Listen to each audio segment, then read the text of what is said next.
Praise the lord. దేవునికి మహిమ కలుగును గాక. ప్రభువైన యేసుక్రీస్తు నామములో మీ అందరికీ వందనాలు. మీ అందరికీ హ్యాపీ క్రిస్మస్, మేరీ క్రిస్మస్. మీ అందరికి కూడా క్రిస్మస్ శుభాలు తెలియపరుస్తున్నాను. ప్రియ దేవుని బిడ్డలారా, అందరూ సంతోషంగా క్రిస్మస్ సెలబ్రేషన్ జరుపుకుంటున్నారా? చాలా సంతోషం. క్రీస్తు పుట్టుకను చాలా ప్రపంచవ్యాప్తంగా ఎంతో ఆనందంగా ఉత్సాహంగా జరుపుకుంటున్నారు. అయితే ప్రభుకే మహిమ కలుగును గాక. మరి ఈరోజు మన క్రిస్మస్ సందేశాన్ని విందాం. దేవునికి మహిమ కలుగును గాక. యెషయా భక్తుడు యేసు ప్రభు పుట్టక మునిపే 750 సంవత్సరాల క్రితం ఒక ప్రవచనం చెప్పారు. ఎందుకంటే ఆయన పెద్ద ప్రవక్తలో ఒక ప్రవక్త యెషయా భక్తుడు.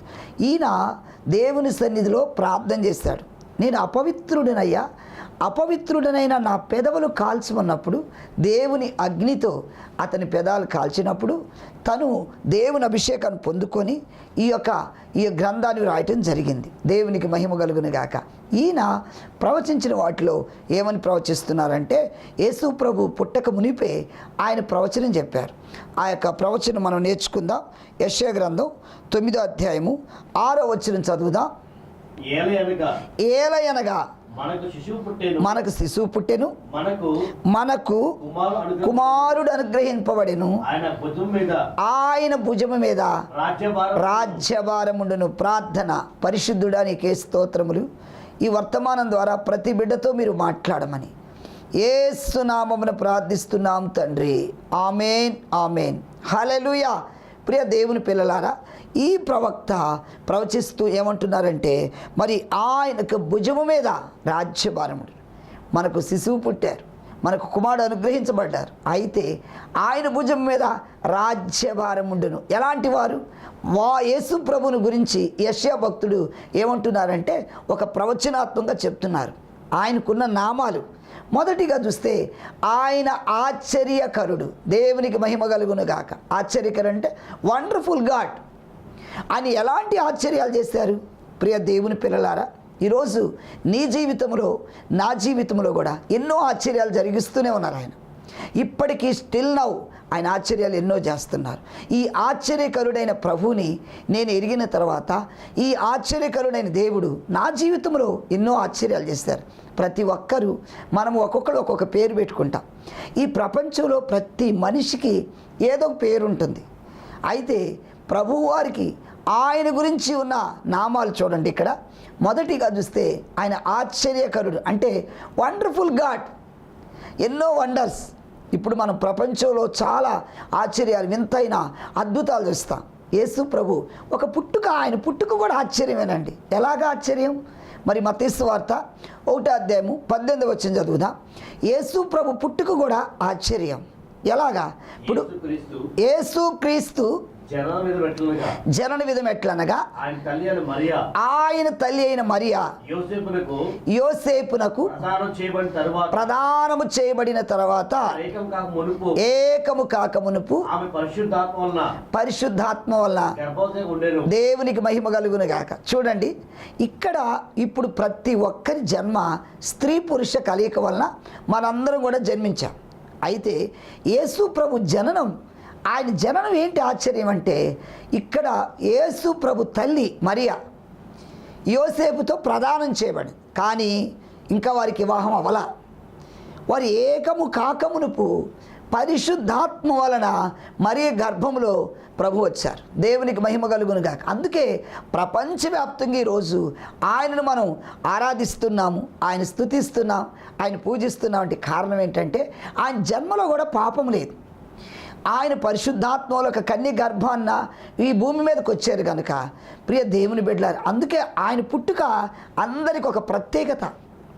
మనందరం పుడుతుంటే మరి ప్రపంచం ఎంతోమంది ఉద్భవిస్తున్నారు, జన్మిస్తున్నారు. ఈ పుట్టుకలో పెద్ద గొప్పతనం ఏమి లేదు. అందరూ పుడుతున్నారు, ఇది గొప్పతనం ఏం లేదు. ఎందుకని యేసుక్రీస్తు పుట్టుక వేడుకను ఇంత ఘనంగా సెలబ్రేషన్ చేసుకున్నామంటే, ఆయన ఆశ్చర్యకరుడు ఎందుకు అనగలుగున్నామంటే, ఆయన పుట్టుక ఒక ఆశ్చర్యం. అంటే చూడండి, సైన్స్ కూడా ఇది ఆశ్చర్యం కలిగించేటట్లు ఎలా పురుష ప్రమేయం లేకుండా భూమి మీదకి ఆయన రావటం ఒక ఆశ్చర్యం కదా. దేవునికి మహిమ కలుగును గాక. అందుకే ఆయన పుట్టుక ఒక ఆశ్చర్యం అన్నారు. ఆయన పుట్టినప్పుడు మరి దూత ద్వారా వర్తమానం అందుకున్న గొర్రెల కాపరులు కూడా ఆశ్చర్యపడుతున్నారు. ఎలాగా? వారి గొర్రెల కాపరులు చూసి ఈ ఆశ్చర్యకరుడైన ప్రభు భూమి మీద ఉద్భవించలేకే జనందరికీ వెళ్ళి ప్రకటించారు. ఆయన గురించి ప్రకటించినప్పుడు గొర్రెల కాపరులు చెప్పిన ఈ వర్తమానం విని ఉన్న ప్రజలు ఆశ్చర్యపడ్డారు. ఇది ఎలా సాధ్యం? చూడండి, లూకా సువార్త 2వ అధ్యాయము 18వ వచనం చదవండి.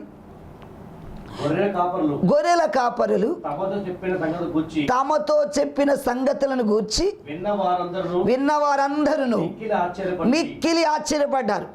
హల్లెలూయా.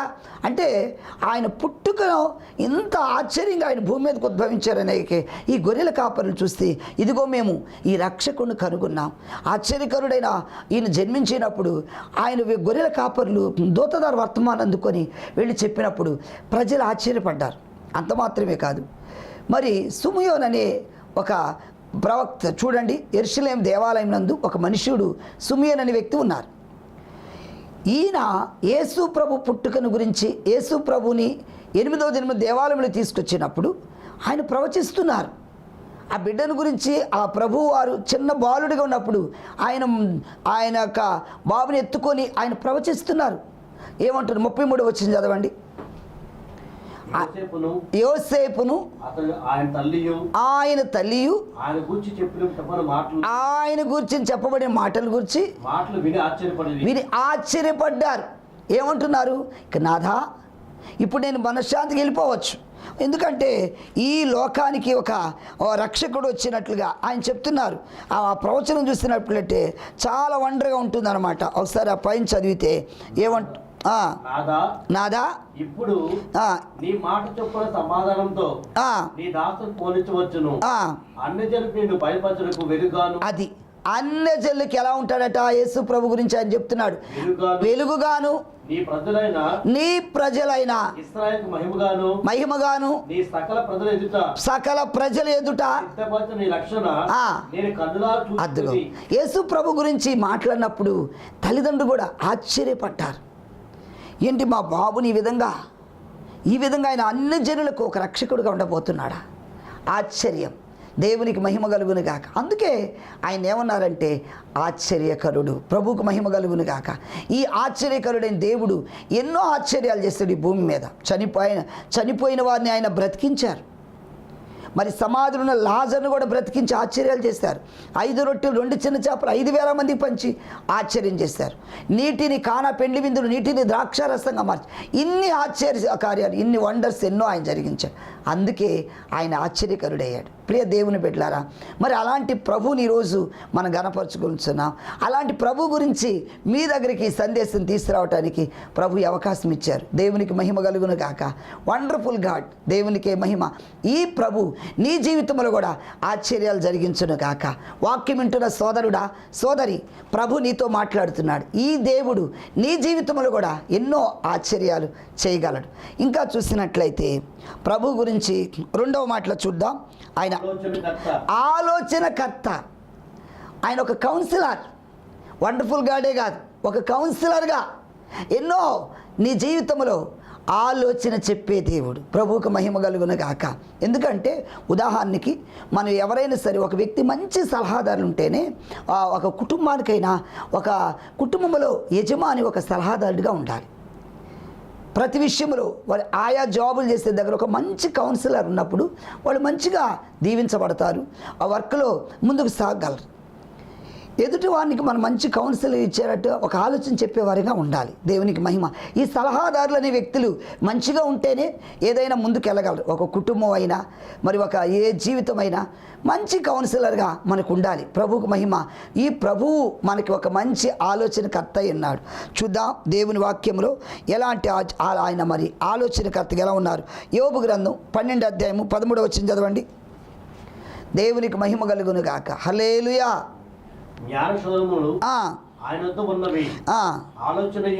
ఆలోచనయు వివేచనయు అది జ్ఞాన శౌర్యాలు, ఆలోచన, వివేచన అన్నీ ఆయన దగ్గరే ఉన్నాయి.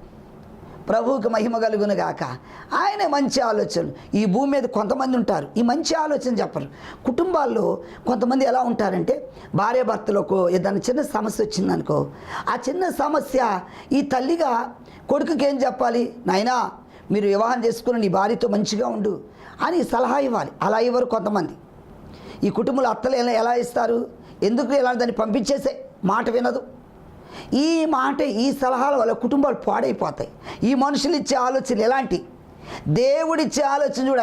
ఆయన ఎలాంటి ఆలోచనకర్త, మంచి ఆలోచనకర్త అయి ఉన్నాడు. దేవునికి మహిమ కలుగును గాక.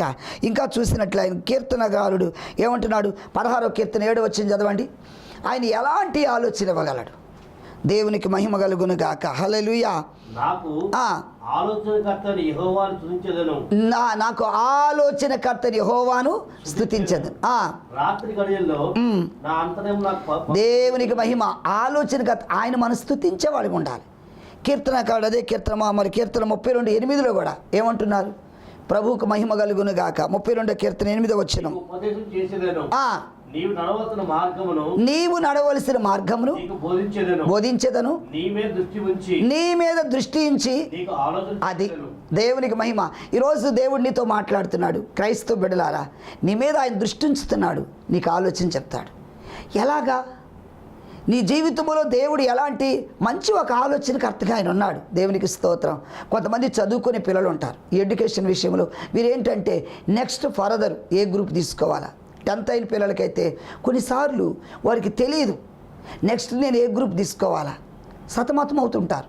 ఒక మంచి ఆలోచన ఇచ్చేవాళ్ళు ఉన్నారు, మంచి సలహా, నీ భవిష్యత్తుకి ఇది బాగుంటుంది, నీ నాలెడ్జ్కి ఇది బాగుంటుంది అని చెప్తారు. కొంతమంది పిచ్చి పిచ్చి సలహాలు ఇస్తుంటారు. ప్రియ దేవుని బిడ్డలారా, మనం ఇచ్చే ఆలోచన అది మంచిగా ఉండాలి.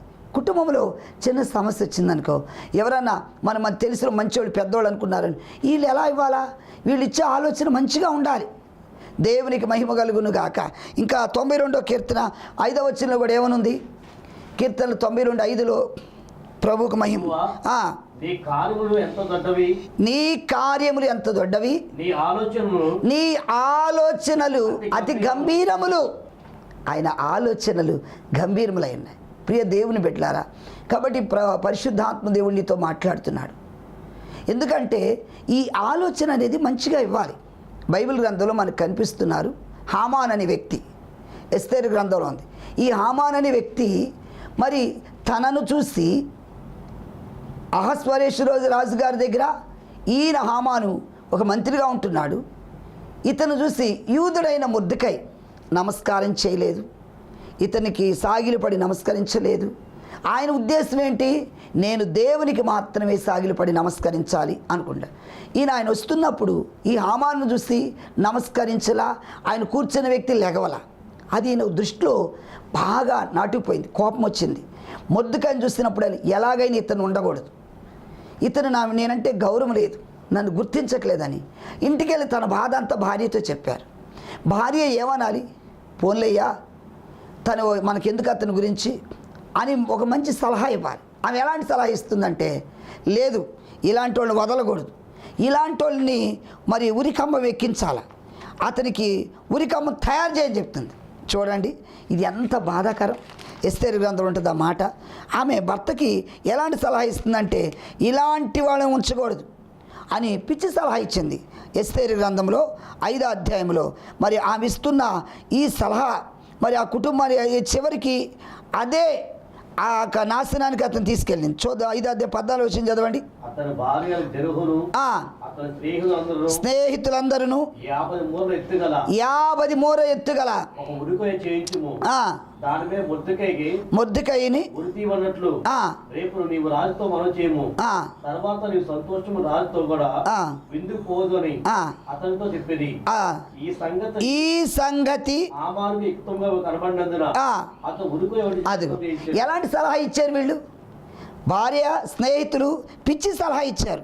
ఏమంటున్నారు అతనికి? ఆయన ఏమని చెప్తున్నాడంటే చూడండి 12వ వచనం చూసినట్లయితే, మరియు అతడు రాణి అని ఎస్తేరు తాను చేయించిన విందునకు రాజును నన్ను తప్ప మరి ఎవరిని పిలవలేదు, రేపటి దినము కూడా రాజుతో కలిసి విందుకు రమ్మ నాకు సెలవైనని తెలియజేశాను.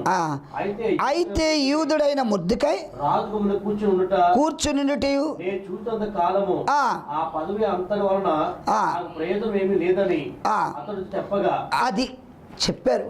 భార్య స్నేహితులు అందరూ ఎలాంటి సలహా ఇస్తున్నారు, అతని కొరకు ఉరికమ్మం చేయమని. చివరకు తాను తీసుకుని గోతులు తనబడ్డట్టు ఆ ఉరికమ్మం మీద మొర్దెకైకి ఉరిదీయాలని చూస్తున్న హామానే ఉరిదీయబడ్డారు. చెరపకురా చెడిదవని. క్రైస్తవ బిడ్డలారా, ఈ లోకంలో ప్రజలు ఇలాంటి పిచ్చి ఆలోచనలు, పిచ్చి సలహాలు ఇస్తారు.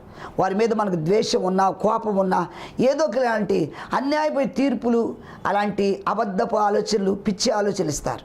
కానీ మన దేవుడిచ్చే ఆలోచన అది మనకి ఎంతో ప్రయోజనకరమైంది, అది ఆశీర్వాదకరమైంది, అది దీవెనకరమైంది. ఎందుకంటే దావీదు దేవుని సన్నిధిలో ప్రార్థన చేసినప్పుడు, దేవా మరి నేను యుద్ధానికి వెళ్ళాలా వద్దంటే, దేవుని చిత్త ప్రకారం ఏ పని చేసినా, దేవా నేను ఇక్కడ వెళ్ళమంటా వద్దంటే దేవుని ఆలోచన అడిగి వెళ్ళేవాడు. దేవుని పిల్లలారా, ఈరోజు మనం ప్రతి పని దేవుని చిత్తాన్ని యోచించాలి, దేవుని దగ్గర విచారించాలి, దేవుని అడగాల, దేవుని ఆలోచన తీసుకొని ముందుకు వెళ్ళాలి. ప్రభువుకు మహిమ కలుగునుగాక. అప్పుడే మన కుటుంబాలు మనం దీవించబడతాం. దేవునికి మహిమ కలుగునుగాక. ఆయన ఒక మంచి కౌన్సిలర్గా మనకు ఉండునుగాక. హల్లెలూయా. ఆశ్చర్యకరుడు, ఆలోచనకర్త. నెక్స్ట్ పాయింట్ చూద్దాం. ఆయన బలమైన దేవుడు, బలవంతుడైన దేవుడు. హల్లెలూయా. ఈ లోకంలో మనం అనుకుంటాం మన పొలాన్ని పాలు తాగితే బలం వస్తుందో, బోర్నమిటా బూస్ట్ తింటే బలం వస్తుందో, ఇవి కాదు. కానీ దేవుని పిల్లలారా, ఆయన మనం బలవంతుడైన దేవుడు ఎన్ని కార్యాలు చేస్తాడు, ఆయన బలమైన కార్యాలు. దేవునికి మహిమ కలుగును గాక.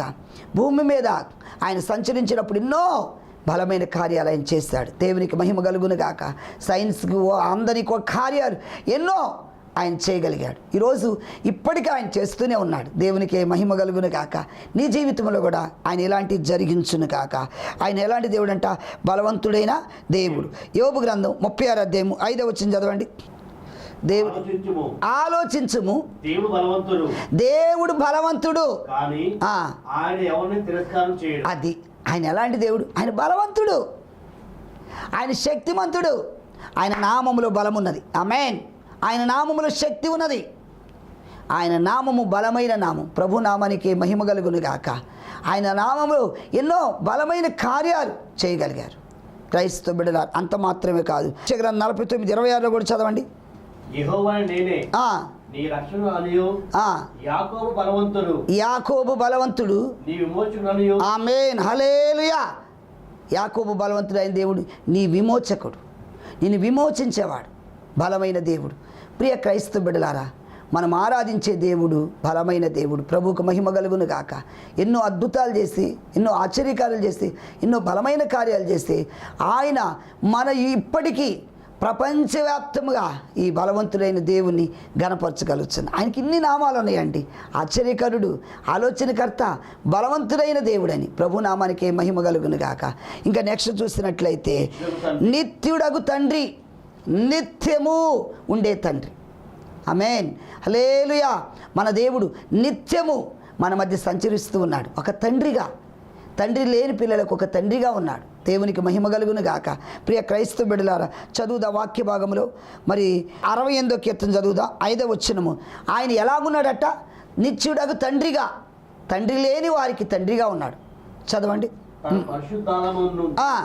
తండ్రి లేని వారికి తండ్రియు, అది ప్రభుకు మహిమ కలుగును గాక. క్రైస్తవ బిడ్డలారా, ఆయన ఎలా ఓదారుస్తాడు? ఎందుకంటే మా నాన్నగారు చనిపోయినప్పుడు నేను కూడా చాలా దుఃఖపడ్డా, చాలా బాధపడ్డా. అయ్యో, మమ్మల్ని ఆదరించే అన్ని విషయంలో ఒక మా నాన్న మాకెంతో అండగా సపోర్ట్గా ఉన్నాడే. ఇప్పుడు నన్ను మరి మమ్మల్ని ఎవరు చూస్తారు, ఎవరు ఆదరిస్తారు? ఆ సమయంలో దేవుడు నన్ను బలపరిచాడు, దేవుడు నన్ను ధైర్యపరిచాడు. నేను చాలా దుఃఖపడ్డా, కృంగిపోయా. ఎందుకంటే తండ్రి అని ఎవరిని మనం అనలేం కదా, అమ్మ అని ఎవరినైనా పిలుస్తాం, కానీ నాన్న అని ఎవరిని మనం పిలవలేం కదా. ఆ బాధ ఏంటో తండ్రి లేని బిడ్డలకు తెలుస్తుంది కదా. నేను చాలా బాధపడ్డా, ఏడ్చాను, దుఃఖపడ్డా. దేవా నా ఎందుకంటే ఎప్పుడు మా గురించే మా నాన్న ఆలోచించేవాడు. మరి ఆయన ఎప్పుడు మరి ఆయన చనిపోయే వరకు కూడా నా బిడ్డ మరి ఆయన పరిస్థితి ఏంటి అని ఎప్పుడు కూడా ఆలోచిస్తూ ఉంటాడు. ఆ తండ్రి బాధ్యతగా. ఇప్పుడు మా నాన్నగారు ప్రభు సన్నిధికి వెళ్ళినప్పుడు మేము చాలా బాధపడితే దేవుడు నన్ను ధైర్యపరిచాడు. ఇదిగో నేను నీకు తండ్రిగా ఉన్నాను, నేను నిన్ను ఆదరించువానని. దేవునికి మహిమ కలుగును గాక. ప్రియ దేవుని బిడ్డలారా, తండ్రి లేని వారి పక్షాన ఆయన తండ్రిగా ఉన్నాడు. దేవునికి మహిమ. అంత మాత్రమే కాదా, 103వ కీర్తన 13వ వచనంలో కూడా చూడండి ఏమంటున్నారు. ఆయన ఒక నిత్యుడగు తండ్రి తన కుమారుని జాలిపడినట్లు, తన కుమారుని ఎడల జాలిపడినట్లు తన యందు భయభక్తులు గలవారిని జాలిపడుతున్నాడు. ఆయన జాలిపడే తండ్రిగా ఉన్నాడు. ఎందుకంటే నిత్యము మనతో ఉన్నాడు. యెషయా గ్రంథంలో 40:28 వచనంలో ఉంది. ఆయన నిత్యము నిన్న నేడు నిరంతరము ఎప్పుడూ మనతో ఉన్న దేవుడు అండి. ప్రభుకు మహిమ. ఈ లోక తండ్రి అయినా మరి మనల్ని విడిచి వెళ్ళిపోతారు, కొంతకాలం మనతో ఉంటారు. ఒకవేళ ఈ లోక తండ్రి 70-80 సంవత్సరాలు భూమి మీద ఉండి వెళ్ళిపోతారు, కానీ నిత్యము మనతో ఉండే తండ్రి ఆ ప్రభువారు. ప్రభువుకు మహిమ కలుగునుగా. మన సృష్టికర్త, మన సృజించిన ఆయన దేవునికి మహిమ కలుగునుగాక. యెషయా గ్రంథం 40:28 వచ్చి ఏమనుంది? ప్రైజ్. భూదిగంతములను సృజించిన యెహోవా అది భూదిగంతాల వరకు సృజించిన ఆయన నిత్యుడగు తండ్రి, నిత్యుడగు దేవుడు, నిత్యము నీతో ఉన్నాడు. మన తండ్రి, మన దేవుడు. కాబట్టి క్రైస్తవ బిడ్డలారా, ఆయనకు మరొక నామం ఏంటంటే నిత్యుడగు తండ్రి. ప్రభువుకి మహిమ. ఆశ్చర్యకరుడు, ఆలోచనకర్త, బలవంతుడైన దేవుడు, నిత్యుడగు తండ్రి. నెక్స్ట్ పాయింట్ చూసినట్లయితే సమాధానకర్త. 5వ పాయింట్, సమాధానం లేని వారికి సమాధానం ఇచ్చినవాడు. ప్రభువుకే మహిమ. ఎందుకంటే ఎవరైతే సమాధానంగా ఉంటారో వారు దేవుని పిల్లలు అనబడతారు. యేసు ప్రభు కొండ మీద ప్రసంగం చేస్తున్నప్పుడు ఆ కొండ మీద ప్రసంగంలో కూడా ఆయన మాట్లాడాడు. మత్తయి సువార్త 5వ అధ్యాయంలో చూడండి ఏమంటున్నారు. 9వ వచనంలో సమాధానపరచువారు ధన్యులు, వారు దేవుని కుమారులు అనబడుదురు. క్రైస్తవ బిడ్డలారా, ఈ భూమి మీదకి ఆయన ఎందుకు వచ్చారంటే ఆ సమాధానంతో ఉన్న వారిని సమాధానపరచడానికి వచ్చారు. ఈ రోజులు ఒక కుటుంబంలోనే భార్యాభర్తల మధ్య సమాధానం ఉంటల్లా, తల్లిదండ్రుల మధ్య సమాధానం ఉంటలా, అత్త కోడల మధ్య సమాధానం ఉంటలా, మామ అల్లుళ్ళ మధ్య సమాధానం ఉండట్లా, అక్క చెల్లి సొంత రక్త సంబంధికులు కూడా అక్క చెల్లి మీద సమాధానం ఉండట్లా. ఒక ఫ్యామిలీలోని ఆస్తుల కోసం ఈరోజు ఎలా ఉంటున్నారో తెలుసా? ఒక కడుపును పెట్టిన పిల్లలే ఫోన్లే. నా అన్నదమ్ములు కూడా ఏమనుకుంటున్నారు, నా తమ్ముడికి నాకన్నా కొంచెం ఎక్కువ ఆస్తి ఇస్తే పర్లేదు అనుకోవటల్లా. గజం స్థలం దగ్గర కూడా గొడవలు ఆడుకుంటున్నారు. గజం స్థలం దగ్గర కూడా పొట్లాట్లు. ఎందుకు? కొంతమంది ఎంత బాధాకరం అంటే ఆస్తుల కోసం. ఆ మధ్య మనం ఒక పేపర్లో చూసాం, ఆస్తుల కోసం ఏంటంట కన్న తండ్రి దహన సంస్కారాలు చేయకుండా వదిలేస్తారు. ఫోన్లో వాళ్ళ ఆ పేపర్ న్యూస్ చూసినప్పుడు చాలా బాధేసింది. పోలీసులే ఫోన్ చేశారు. ఫోన్ చేసి విదేశాల్లో ఉన్న కూతురికి ఫోన్ చేస్తే ఆ కూతురు అంటుందంట, ఏదో ఇష్టం వచ్చాడు చేస్తే చేయండి, లేకపోతే పడేసేయండి, లేకపోతే ఒకవేళ దహనం చేయలేకపోతే ఏదో ఒక నదిలోని పడేసేయండి నన్ను. ఎంత బాధాకరం. కని పెంచి పెద్ద చేసి వాడు చదివించి ఆలనాపాలన చేసి వాడు కాలకృత్యాలన్నీ శుభ్రపరిచి అంత చేసిన తల్లిదండ్రులు తిరస్కరిస్తున్నారు. చూడండి, వృద్ధాప్యంలో ఆయన చనిపోతే ఎవరు పట్టించుకోకుండా ఆస్తి కోసం పోలీసులు ఫోన్ చేశారు. వాళ్ళు ఒక మానవతా దృక్పథముతో వాళ్ళు ఏం చేస్తారు, కొడుకుకి తెలియపరచాలి. లాస్ట్ అయిన తండ్రి ముఖం చూసుకుంటారండి. కొడుకు ఫోన్ చేస్తే ఆయన ఎక్కడో ఉండి, ఆయన కూడా నాకు సంబంధం లేదు అంటే, పోనీ ఇక కూతురని పట్టించుకోండి. కూతురు ఫోన్ చేస్తే ఆమె ఎక్కడో పడేసేయండి, నదిలో అయినా ఎక్కడో పడేసేయండి. ఎంత బాధాకరం అండి. చివరికి వాళ్ళ తల్లిదండ్రులే పోలీసులే రక్షక భటులే వాళ్ళే తల్లిదండ్రులు అయిపోయారు. వాళ్ళే తల్లిదండ్రులై ఆయన దహన సంస్కారాలు చేయగలిగారు. ఎంత బాధాకరం అండి ప్రియ క్రైస్తవ బిడ్డలారా. మరి ఈరోజు దేవునితో మాట్లాడుతున్నాడు. మరి సమాధానం కోల్పోతున్న చాలామంది జీవితాల్లో ఈ సమాధానం లేకే కని పెంచిన ఆ తల్లిదండ్రులు కూడా సమాధానం కుంటలా. దేవుని వాక్యం సెలవిస్తుంది, చేతనైతే సమస్త మనుషులతో సమాధానం అన్నమాట. దేవునితో సమాధానం ఉండాలి. మనం ఫస్ట్ రోమాపత్రికలో చూడండి, మనము దేవునితో సమాధానంగా ఉండాలి, మనుషులందరితో సమాధానంగా ఉండాలి. ప్రభు నామానికి మహిమ కలుగును గాక. అప్పుడే నువ్వు ఒక క్రైస్తవుడు, క్రైస్తవురాలు. రోమాపత్రిక 5వ అధ్యాయం చూడండి. కాబట్టి విశ్వాస మూలముగా మనం నీతిమంతులు తీర్చబడి మన ప్రభువైన యేసుక్రీస్తు ద్వారా దేవునితో సమాధానం కలిగి ఉండాలి. దేవునితో సమాధానం ఉండాలి, మనుషులందరితో సమాధానం ఉండాలి. ఆమేన్, హల్లెలూయా. ఆయన ఒక సమాధానకర్తగా మన ముందు పనిచేస్తున్నాడు. ప్రభునామానికి మహిమ కలుగును గాక. హల్లెలూయా. న్యాయాధిపతుల గ్రంథం 6:23 చూడండి. గిద్యోను దేవునికి ఏమని పేరు పెడుతున్నాడు? న్యాయాధిపతులు 6:23 ప్రైజ్ ది లార్డ్, హల్లెలూయా. అప్పుడు యెహోవా నీకు సమాధానము, భయపడకము నీవు చావు అని అతనితో సెలవిచ్చెను. అక్కడ గిద్యోను యెహోవాను బలిపీఠము కట్టి దానికి యెహోవా అది యెహోవా సమాధానకర్త, నువ్వు సమాధానం ఇచ్చే దేవుడు అని చెప్తున్నాడు. భూమి మీద యేసు ప్రభు ఎంతో మందిని బలపరిచాడు. వ్యాధిగ్రస్తులు స్వస్థత ఇచ్చి నీకు సమాధానం కలుగును కాక అన్నాడు. రక్తస్రావంత స్త్రీతో అన్నాడు, అమ్మ కుమారి, నీ యొక్క విశ్వాసము నేను స్వస్థపరచును, సమాధానంతో వెళ్ళన్నాడు. ఇలా ఎంతోమందికి ఆయన సమాధానం ఇచ్చాడు. ప్రియమైనటువంటి క్రైస్తవ సోదరుడా, సోదరి, ఈరోజు దేవునితో మాట్లాడుతున్నాడు. ఆయన సమాధానకర్తగా మన ముందు పనిచేస్తున్నాడు. ప్రభుకు మహిమ కలుగును గాక. ఆయన ఎన్నో ఆశ్చర్య కార్యాలు, ఎన్నో గొప్ప కార్యాలు, ఎన్నో బలమైన కార్యాలు, ఎన్నో వింతైన కార్యాలు జరిగిస్తున్న దేవుడు సమాధానకర్త. ప్రభుకు మహిమ కలుగును గాక. ప్రియ క్రైస్తవ బిడ్డలారా, క్రైస్తవ సోదరి సోదరుడా, ఈరోజు సమాధానకర్తగా దేవుడిని ముందు పనిచేస్తున్నాడు. ప్రభుకు మహిమ కలుగును గాక. హల్లెలూయా. కాబట్టి ఈ క్రిస్మస్ సందేశం ద్వారా దేవుని కుటుంబంలోకి మరి సమాధానం ఇవ్వాలని కోరుకుంటున్నాడు. ఏ కుటుంబంలో అసమాధానం పనిచేస్తుందో ప్రభు అసమాధానాన్ని తొలగించి సమాధానం అనుగ్రహించును గాక. హల్లెలూయా, హల్లెలూయా. మరి ప్రార్థన చేద్దామా? ప్రియ దేవుని బిడ్డలారా, ఆయన ఆశ్చర్యకరుడని నేర్చుకున్నాం. ఆలోచనకర్త, బలవంతుడగు దేవుడు, నిత్యుడగు తండ్రి, సమాధానకర్త. ఈరోజు ఈ సమాధానకర్త అయిన దేవుని మనం ఆరాధిస్తున్నాం. దయచేసి ప్రియ దేవుని పిల్లలారా, నాతో ఏకీభవించండి. ఈ క్రిస్మస్ సంతోషములు, ఈ క్రిస్మస్ ఆనందములు మన కుటుంబాల్లో దేవుని సమాధానం రావాలి. ఎందుకంటే ఆయన ఆశ్చర్యకరుడు, వండర్ఫుల్ గాడ్. ఆయన ఒక వండర్ఫుల్ గాడ్. నీ జీవితంలో ఎన్నో అద్భుతాలు, ఆశ్చర్యాలు ఆయన జరిగించును గాక. ప్రార్థన చేద్దాం. స్తోత్రములు దేవా, స్తోత్రములు తండ్రి, ఆశ్చర్యకరుడానికే స్తోత్రములయ్యా. ఇదిగో ఈ క్రిస్మస్ శుభవేళ ఎంతోమంది ప్రజలు అయ్యా ప్రపంచవ్యాప్తంగా ఈ క్రిస్మస్ వేడుకను జరుపుకుంటున్నారు. అందరి జీవితంలో దేవా నువ్వు సమాధానం ఇచ్చే ఆశ్చర్యకరుడు అయ్యా. నువ్వెన్నో అద్భుతాలు చేస్తావా, ఎన్నో వండర్స్ జరిగించే దేవుడు. బిడ్డల జీవితాల్లో సంతోషాన్ని ఇవ్వండి, సమాధానం ఇవ్వండి, ఆనందమునిచ్చి మీ నామానికి మహిమ తెచ్చుకోమని వర్తమానం విన్న ప్రతి బిడ్డను బలపరచండి, ధైర్యపరచండి.